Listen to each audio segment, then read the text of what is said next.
स्वामी देखिए ना, ये क्या है? अरे देवी, आपने अकस्मात ऐसा क्या देख लिया है जिससे आप इतनी विचलित हो गई? स्वामी ध्यान पूर्वक आप भी देखिए, ये काला सा हमारी ही भांति प्रतीत होता धरती पे ये प्रकाश पुंज क्या है? हाँ देवी, ये तो हमारी ही भांति आकार प्रकार बदल रहा है। ये तो हमारी ही प्रतिछाया से प्रतीत हो रही है। देखिए, हमारी भांति ये प्रतिछाया भी अपना आकार बदलती है। हे आर्य पुरुषों, आप तनिक भी चिंतित न हो। यह कोई उत्पात नहीं है। आप व्यर्थ ही भय के वशीभूत न हो। आप इस संकट की घड़ी में इतने शांतचित्त कैसे हो सकते हैं? आप एक दृष्टि डालिए, तब आपको ज्ञात होगा कि स्थिति कितनी भयावह है। आकाश में चमकते असंख्यात प्रकाशपुंज तारों एवं नक्षत्रों का समूह है। ये सदा प्रकाशमान रहने वाले सूर्य चंद्र आदि ग्रह हैं और यह तारों से भरा हुआ आकाश है। स्वामी शीघ्र चलिए, हमें इसी क्षण भोज्य सामग्री प्राप्त करनी है। देवी, आप इतना शीघ्र चलने को आतुर क्यों हो रही हैं? स्वामी आप तो जानते हैं कि सर्वप्रथम कोई भी सामग्री कल्प वृक्ष से उसी क्षण प्राप्त नहीं होती, और यदि प्राप्त हो भी जाए तो अल्प मात्रा में ही मिलती है। ऐसी स्थिति में अगर वहाँ अन्य जोड़े हमसे पहले उपस्थित हुए तो स्थिति और भी विकट हो जाएगी। स्वामी सूर्य के प्रकाश में तो हम आपके साथ भ्रमण पर जाते हैं। सभी जोड़े एकत्रित होकर वार्तालाप करते हैं, भांति भांति की क्रीड़ाओं का आनंद लेते हैं, परंतु ये अंधकार हमें एक ही स्थान पर समय व्यतीत करने को विवश करता है।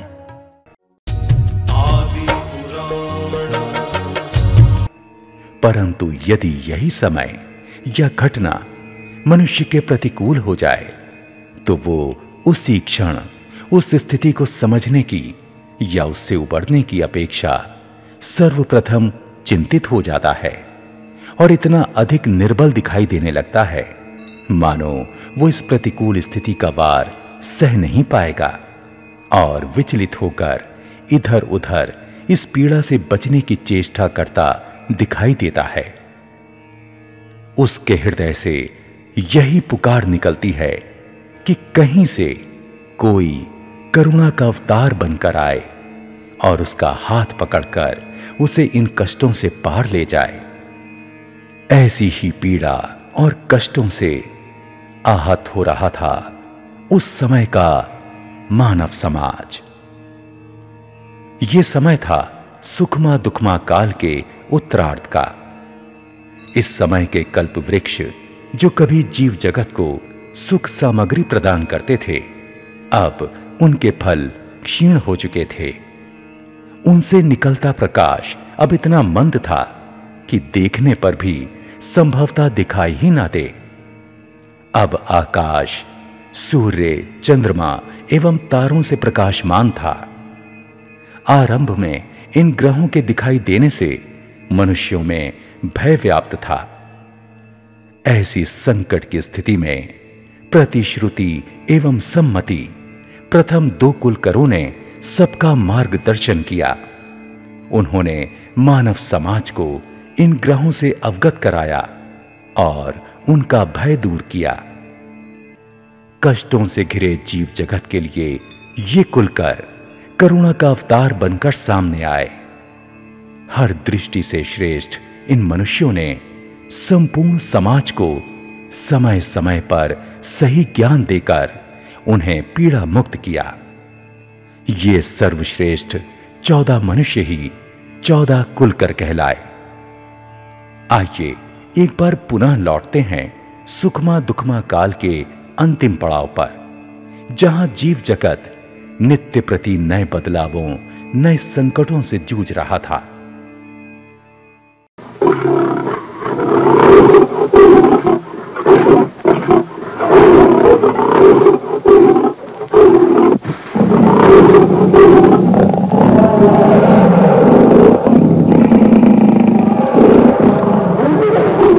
स्वामी देखिए ना, कुछ समय से ये सिंह घोर गर्जना करने लगे हैं। इससे पूर्व हमने इन्हें इस तरह गरजते नहीं देखा था। देवी, हम भी आपको इसी विषय में बताना चाहते थे। ये सिंह गर्जने के साथ साथ कुछ आक्रामक मुद्रा में भी लग रहे हैं। स्वामी, इस सिंह से तो हमारा गहरा स्नेह है। हम सदैव इसे अपने हाथ से भोजन कराते हैं, तब कभी भी इसने ऐसी गर्जना नहीं की।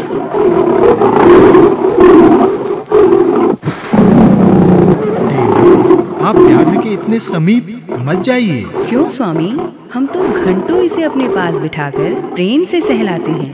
देवी, आज ये व्याघ्र बड़े ही क्रोध में प्रतीत होता है। ये देखिए कैसे दहाड़ रहा है।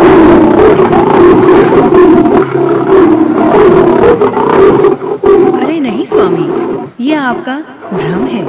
ये तो कभी भी हमें किसी भी प्रकार की क्षति नहीं पहुंचाता। हमें लगता है इसे भूख लगी है। देवी, हमने कहा था ना, ये आज कुछ विचित्र व्यवहार कर रहा है। स्वामी, हम इसे थोड़ा स्नेह करते हैं, इसे सहलाते हैं। आप देखिएगा ये शांत हो जाएगा। देवी, आप क्यों स्वयं को संकट में डाल रही हैं? नहीं प्रिय, ये तो हमारा सबसे प्यारा व्याघ्र है। हमने आपसे कहा था ना देवी, ये आपको क्षति पहुंचा सकता है। आप सही कह रहे थे प्रिय, परंतु हमें घोर आश्चर्य हो रहा है, ये ऐसा व्यवहार क्यों कर रहा है।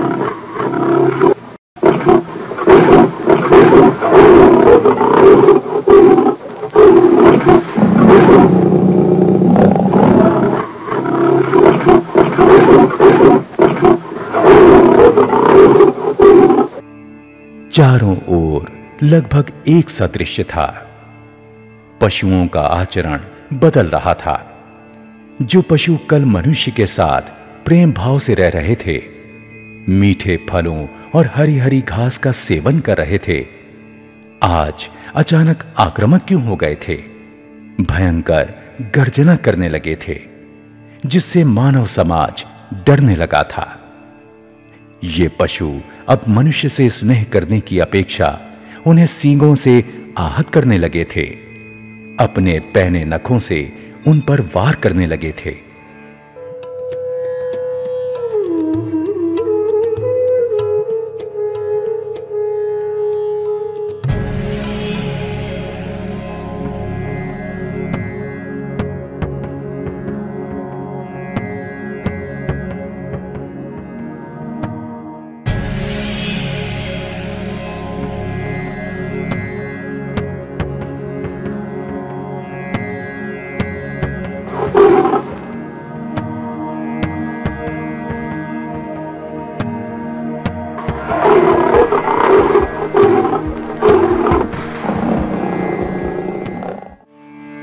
यही दुविधापूर्ण स्थिति सब तरफ है।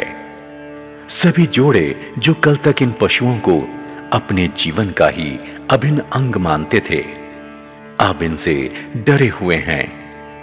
समझ नहीं पा रहे हैं कि इन्हें किसी तरह पहले की भांति शांत कर अपने साथ रखें या फिर इन्हें अपने से दूर कर दें।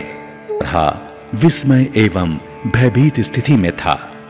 उसे समझ नहीं आ रहा था, जो पशु पहले इतने शांत थे, जिन्हें मनुष्य अपनी गोद में बैठा प्रेम पूर्वक खिलाता था, वो यकायक इतने क्रूर कैसे हो गए। ये कैसा आचरण कर रहे हैं। इसी दुविधा में पड़े सब लोग क्षेमकर मनु के पास आए, जो बड़े ही निश्चिंत भाव से एक जगह अपना आसन ग्रहण किए बैठे थे। उन्हें पशुओं के इस व्यवहार से तनिक भी आश्चर्य नहीं हो रहा था। उनकी भुजाएं युग के समान लंबी प्रतीत हो रही थीं। उनका शरीर ऊंचा एवं वक्षस्थल विशाल था। उनकी ऊंचाई 800 धनुष थी। उनके चेहरे पर आभा चमक रही थी। मस्तक पर सुशोभित मुकुट मेरु पर्वत से भी अधिक शोभायमान प्रतीत हो रहा था।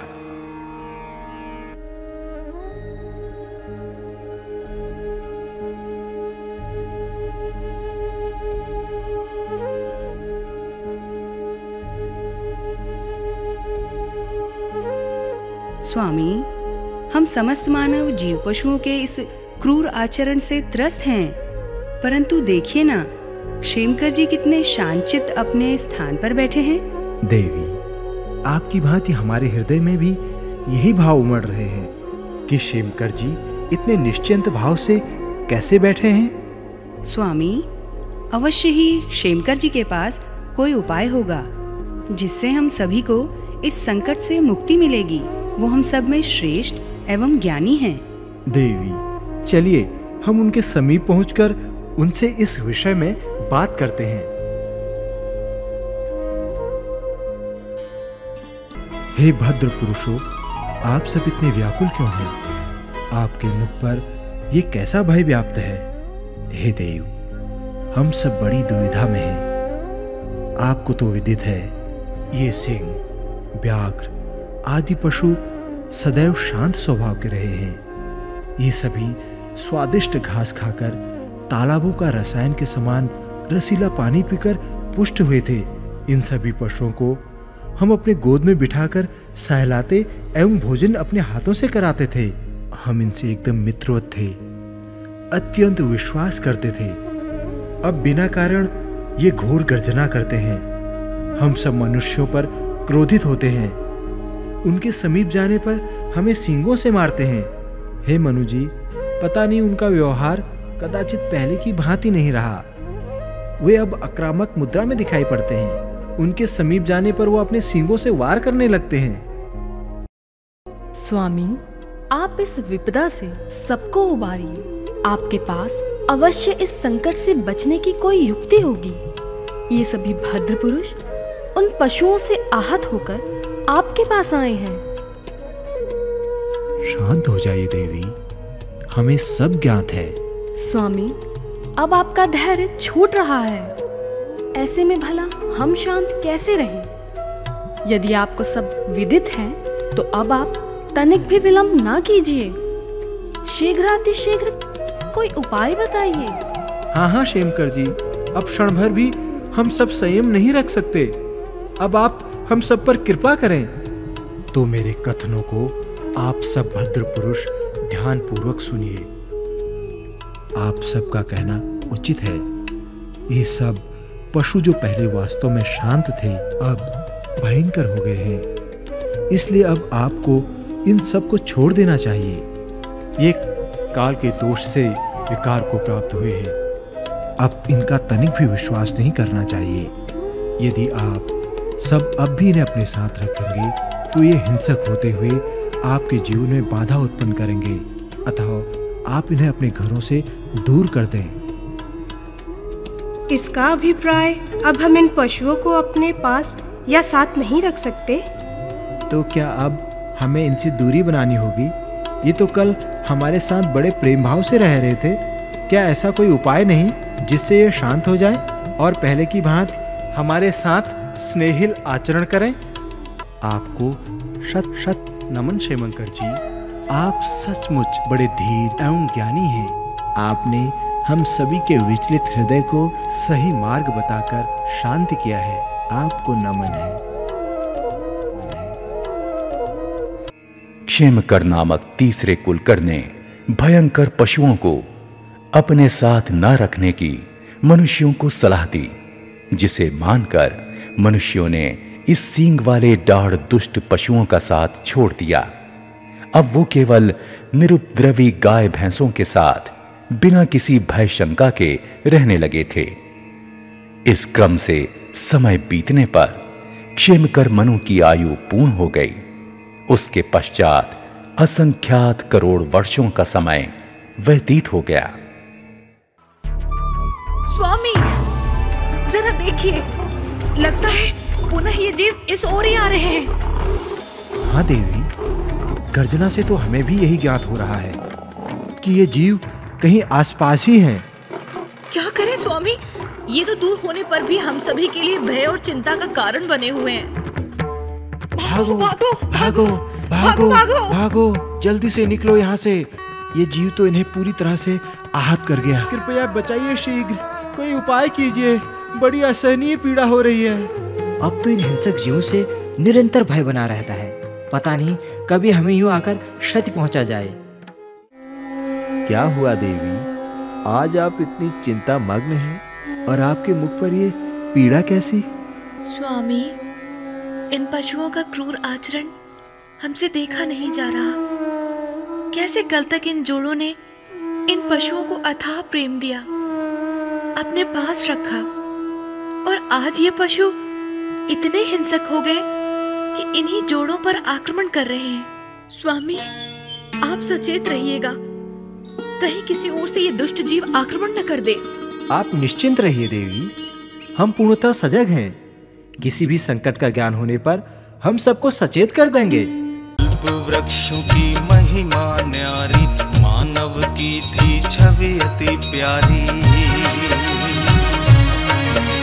सत्कर्मों के प्रताप से, दुष्कर्मों के संताप से कोई भी नहीं बच पाया है। आदिनाथ के श्री वचनों में सत्य यही समाया।